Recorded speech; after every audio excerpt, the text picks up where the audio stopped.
unforeseen circumstances, Nathan could not pay his 76th, 77th, 78th, 79th, and 80th installments.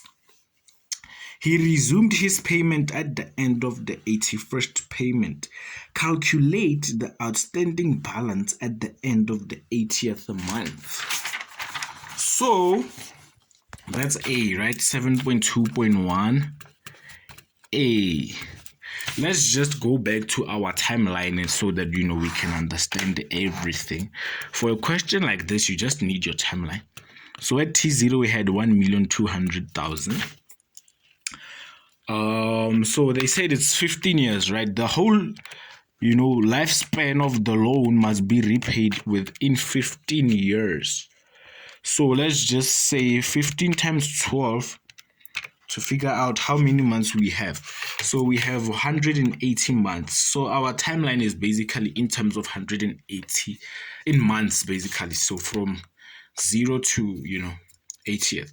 So how we can analyze this is that Nathan has been paying from month 1, right? From T1, which is month 1, he has been repaying his loan until now the 75th payment, right? Until his 75th payment, because from the 76th payment, that's where he could not pay due to unforeseen circumstances. So from T1 until T75, Nathan was paying his loan. He's 14,018.28 cents. But then from T76, 77, 78, 79, and even 80, he could not. So 76, 77, 78, 79, and 80, he could not. So what they are saying now is that we must calculate the balance, and at the end of the 80th month, basically here, how much is he owing?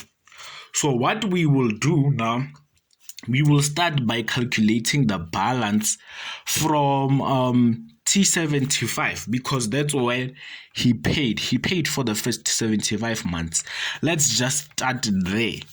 Right? Let's just start there, because what's going to happen, the thing about a loan is that whenever you are not paying, the amount of your loan grows, meaning your interest, it gains like more interest. So you will essentially have to pay more than what was stipulated in the terms, right? And another thing now starting is that when a loan starts, they always give you a gap, right? So a 1 month gap, basically. So as they told us that he made his first payment at the end of the first month after the loan was granted. So the loan was granted here and he started paying here, which is normal, right? It's normal. Okay, let's start now to calculate the loan now for the first after 75 months, after paying for 75 months. I hope I'm making sense. So what's essentially what we are going to do, there are two ways in which you can calculate the balance of a loan, right? You can either use your present value formula, which is x1 minus 1 plus I to the power of n to the divided by I. And with this now, the disclaimer is that your n must be the number of payments that you still have to make. That's your n now. So we should be paying this loan over 180 months, right? 180 months. But then if we are looking for the balance after the 75th month now, we will just say 180 minus 75, and it's 105. So meaning from the 75th month, we are left with 175 months. So that, no man, we are left with 105 months. Sorry about that. We are left with 105 months. So the 105 months are the number of payments that we still have to make, right? And which now tells us the balance of the loan after 75 months. So let's just use that. So we have P is equals to, we have figured out our monthly installment to be 14,018.28, right? 1 minus 1 plus our interest rate is 0.115 over 12 to the power of negative. Now we figured out that we are still left with 105 payments to make, so negative 105. It is not necessary now for us to say negative 105 times 12 because it is in form of months, right? The whole reason for us to say 15 times 12, the way we did in the previous question, was to show the months now, because when they say compounded monthly, it means interest is being gained monthly. But then now, since our thing or our number or our n is in terms of months, then it's okay the way it is, right? Then we'll just say divided by I, which is 0.115 over 12. Then our value for P, we just have to punch everything in our calculator to see how much it is, right? We'll have 14,000. Let me log in. 14,028, 14,018,28, 1 minus 1 plus 0.115 over 12 to the power of negative 105, all divided by 0.115 over 12. Let's just check if we did everything correctly. 14,018.28 multiplied by 1 minus 1 plus 0.115 over 12 to the power of negative 105 is. So everything is essentially correct. So now the balance of our loan is 925,435.9791 cents. And bear in mind, I'm not rounding anything off because our calculations are not over. So this is the balance that we owe. So after paying from the 75th month, we were left with 925,435, what, right? And that's just the first part. The thing now is that the amount that we owe here, if we stopped paying for the next 5 months, which is from T76 until T80, this amount now will grow interest, will gain interest, which is why I started by just calculating how much the balance was after I could make my repayments. So essentially we will go to our A equals to our normal compound interest formula, and we will have our value for P will be the balance that is left, right? This balance now will gain interest because we could not repay, and we'll have 1 plus, it's still the same interest rate, 0.115 over 12 to the power of. Now let's see, how many months could we not repay? We could not repay from T76 until T80. So we have 1, 2, 3, 4, 5. So we just put it to the power of 5 months. To the power of 5 months, there's no need for times 12 because it's just 5 months that we could not pay. I hope it makes sense. Then let's just punch in the calculator and see basically how much is it that we owe at the end of 80 months, right?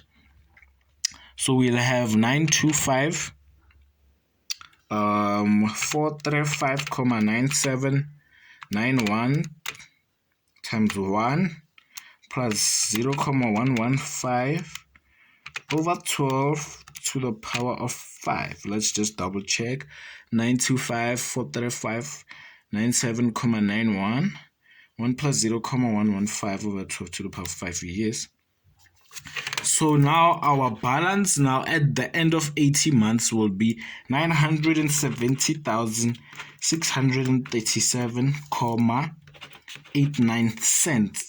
So now that's the new balance now, because that 925,000 gained interest. So this is now our new balance that we owe, and it was affected by us not being or by Nathan not being able to pay for 5 months, right? I just hope that it makes sense. If you do not get certain parts, just tell me in the comments section and we will make sure that you are sorted out. So let's move on to B, which is just the last one, and it says if Nathan continues paying the same monthly installment, how many months will it take him to pay the balance outstanding at the end of the 80th month, right? Okay, no problem. Let's just do our timeline again. We have T0. We started with 1,200,000. It's until 180 months that we have to pay. So we figured out that at the 80th month, what we are owing is 970,637,89 cents. So from T81 now, if we decide to repay from T81 until T180, right? What will be if we continue paying with the same monthly installment, right? So how many months will it now take us to repay the balance? Okay, I think it makes sense. So this T80 must be removed, right? Yes, this T80 must be removed. So we will still use our present value formula, right? Because we have the balance now of the loan that we owe, right? Which is 970,000 and what? So we have P is equals to X, 1 minus 1 plus I to the power of minus N all over I, right? So the balance now that we have to pay is 970,637,89 cents.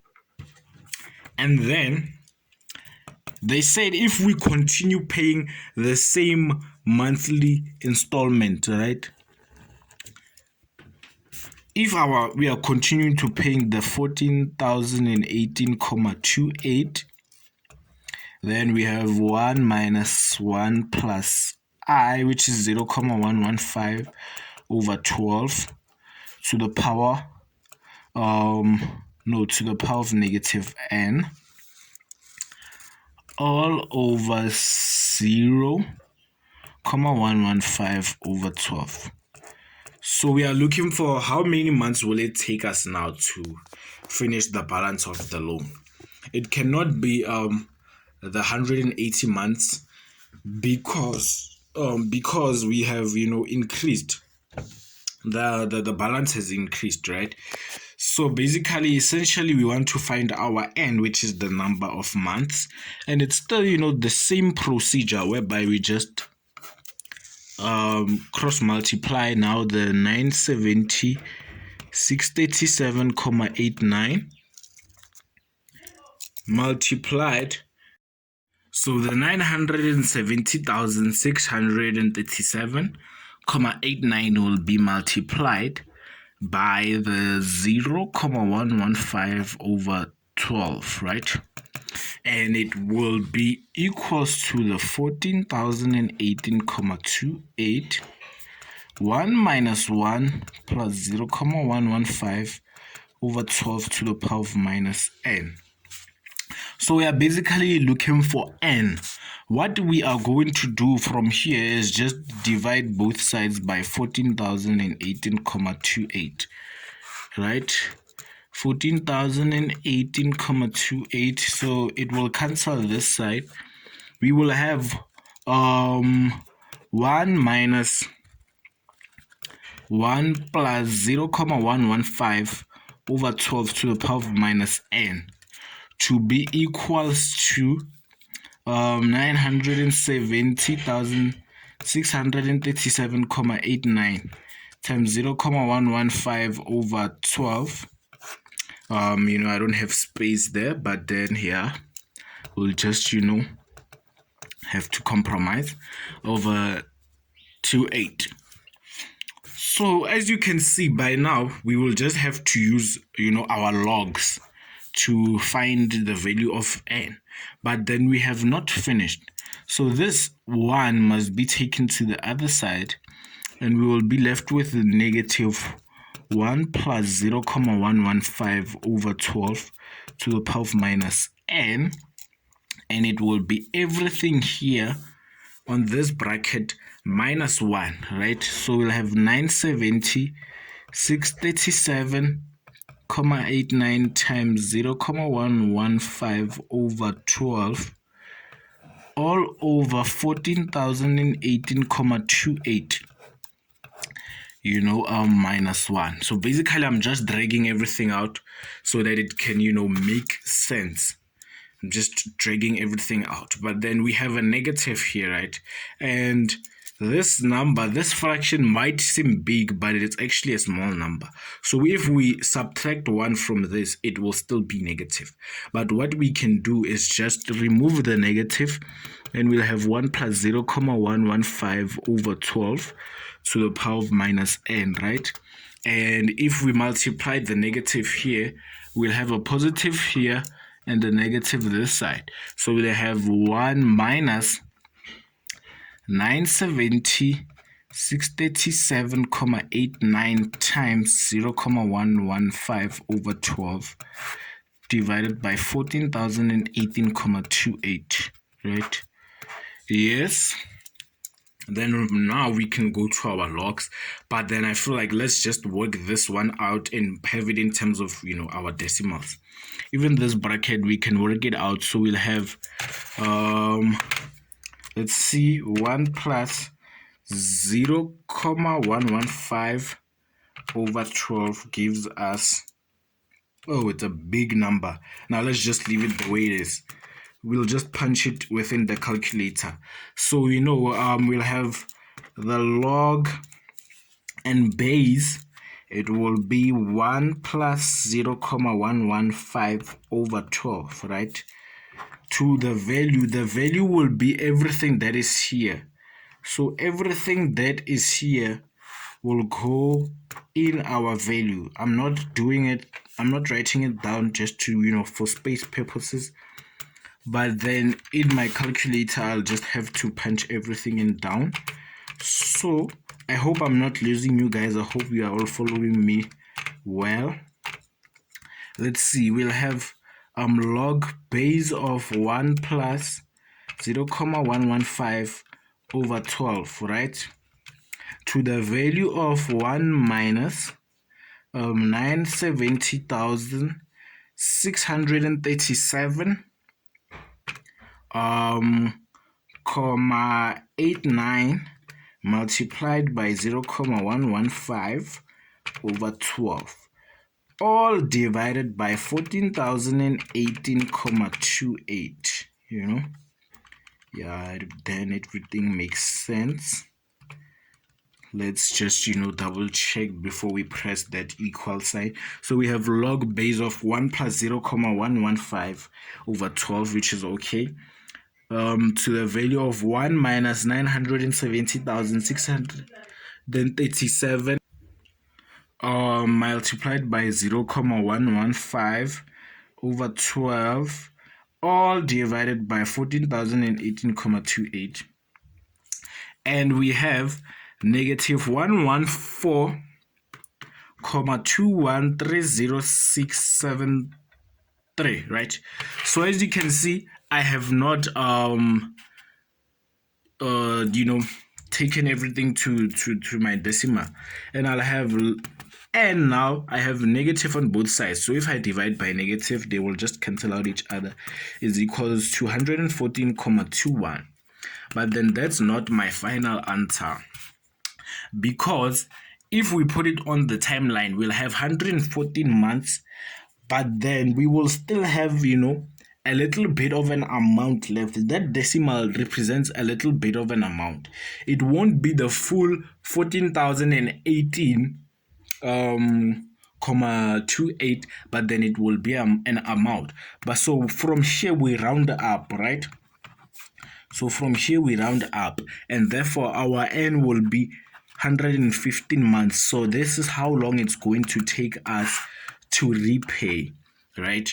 After we have gained interest and all that. So we have reached the end of today's lesson or today's revision. We are working on Eastern Cape, September 2019, paper 1. So yeah, I hope you enjoyed the lesson. If you enjoyed, just like the video and subscribe there. Just subscribe there. Tell your friends. If you haven't subscribed already, just press the subscribe button. If you have subscribed, thank you. Just tell everybody, as many people as you can tell, that we are revising this side. And one thing I want to tell you guys about financial maths is that it is a very short topic. As in this paper, it only consists of 15 marks, but then it can be very, very, very challenging. So with questions like these, you have to always practice them, always do them. So if you are looking for a tutor, I'll have my details below. Just get in touch with us and we will help you for topics like this and stuff like that. But then we are revising for finals, which is around the corner, which is just around the corner. So just make sure you continue working with us. Thank you guys, and we'll see each other in tomorrow's video. Thank you.